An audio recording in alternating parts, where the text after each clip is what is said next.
Hey class, welcome to lesson 9.3. It's all about solving quadratic equations using square roots.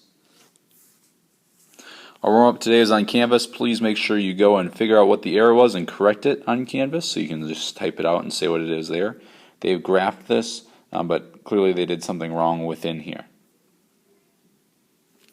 Your learning targets are the following. I can solve quadratic equations using square roots, and you can approximate solutions of quadratic functions.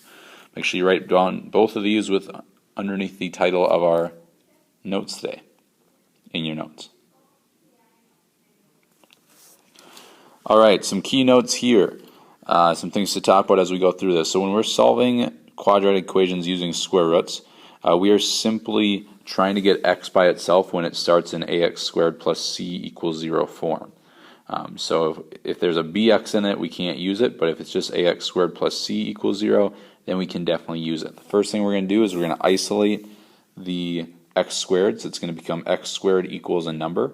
This d is simply what happens when we move the c value over. That's where this d comes from. And then we're going to solve it by taking the square root on both sides. A couple key things. If the d value, so once we have it to here, if x squared equals a positive number, then it's going to have two real solutions, the plus and minus forms of that square root. If d is equal to 0, so once you get it equal to 0, then it's only going to have one real solution, where the solution is going to be equal to x equals 0. And if the d value is negative, then it's going to be no real solutions, because you can't take a square root of a negative number. Let's dive in and see some examples.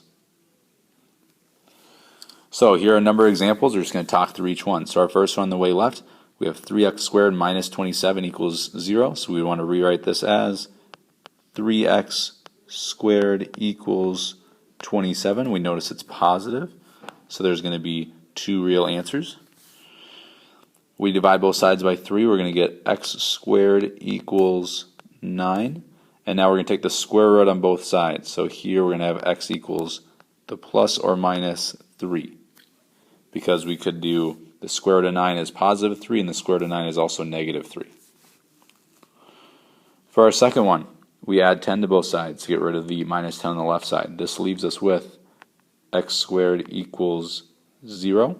Because it's equal to 0, there's only going to be one root. When you take the square root of both these sides, we're going to get x equals 0, and that's it for our answer. And then lastly over here, we have negative 5x squared plus 11 equals 16, so we'd subtract the 11 on both sides. So we'd be left with negative 5x squared equals 5. Divide both sides by negative 5, so we get x squared is equal to negative 1. And as for now, the rule is we cannot take a square root of a negative number, because if something is squared, two negatives or two positives, it would naturally become a positive. So there's no way for this to happen. So this one, there is no solution. No real solution, I should say. Alright, so we saw that first example. Now we're going to see a second type of example. This has something squared equaling a number. The differences with this one is that our something squared, it's no longer just our x value squared, it's a whole binomial within here, so it's x minus 1. So we have to do that first before we square it. When we undo this, though, it's going to be the same thing. We'll take the square root of both sides. Now we'd be left with x minus 1 equals plus or minus 5, because 25 is a positive number, so there'd be two square roots, so it'd be a plus minus. At this point, you just have to solve it out both ways. So when I do these ones, I like to write it out twice at this point. X minus 1 equals 5, and x minus 1 equals negative 5. Add 1 to both sides. One of our answers would be x equals 6, and the other answer would be x equals negative 4.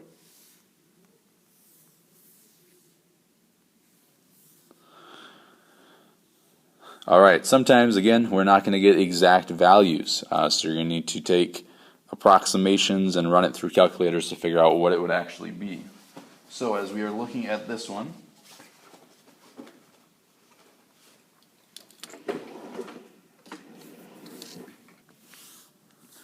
so we'd solve it the same way. We'd add the 13 to both sides, so we would have 4x squared equals 28. Divide both sides by 4, so we get x squared is equal to 7. And when we do the square root of this, we would get x equals plus or minus the square root of 7. Now the problem with the square root of 7 is that unlike 9 or 16 or 25, it's not a perfect square number. So if we take the square root, it's not going to have a nice even number. So in this case, again, we're going to want to figure out both of our answers here. So our x equals the square root of 7 and our x equals the negative square root of 7. We'd have to take the square root of 7 in both cases, figure out what that is. And we also want to approximate to the nearest hundredth, so the second decimal value. So with these, we get 2.645. Remember that 4 is our hundredth, but the 5 is going to push it up. So really, we're going to say we are going to have x equals 2.65 or x equals negative 2.65. And again, hundredth is our second decimal. That's why we rounded up here, because the 5 pushed the 4 up to a 5. All right, our last two examples here are just looking at some word problems, seeing what they did. Again, this is just analyzing. You do not need to write out all of this. You might want to write out some of their math work here and figure out why they got their answers, but let's just talk through it. So they said a touch tank has a height of 3 feet. Its length is 3 times the width. The volume of the tank is 270 cubic feet. Find the width and length of this tank. So we know the height, but we don't actually know the width and length yet. We do know the volume as well. So again, volume is length times width times height. We could plug in our 270 for our cubic feet for our volume. We plug in our 3 for our height, and we also know that our width, our length, is 3 times our width. So instead of writing length, we can write 3w. Well, in this case, we're able to simplify this down to 9w squared, solve it for our w value, which is just solving by square roots, and we get plus or minus the square root of 30. Now, you have two different answers here. You have the positive square root of 30 and the negative square root of 30. In this case, because we're talking about a distance, we're going to have to use the positive solution only, because you can't have negative distance. And they are able to figure out here the width is roughly 5.5 times that by 3, and then the length is roughly 16.4. Another word problem just to analyze. Again, you don't need to write everything down. I would write down their math stuff down here just to get an idea of how they rearranged, but it's not essential. It's just what we want to look through.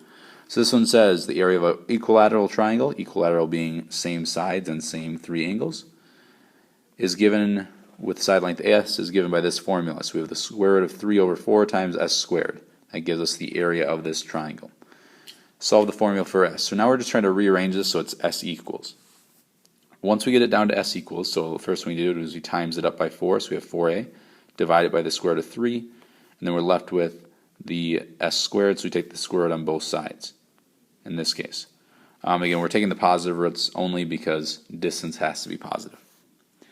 Now at this point we know the area is 390, so we're able to plug in 390 for one of our a values here. And because that's our only variable on this side, we can now actually solve this all the way through. Again, use a calculator and you would approximately get 30 for the 30 inches for how long that yield sign length is. Alright, that's it for our lesson today. You got 9.3 homework. Good luck. I hope it goes well. If you need any help, just let me know.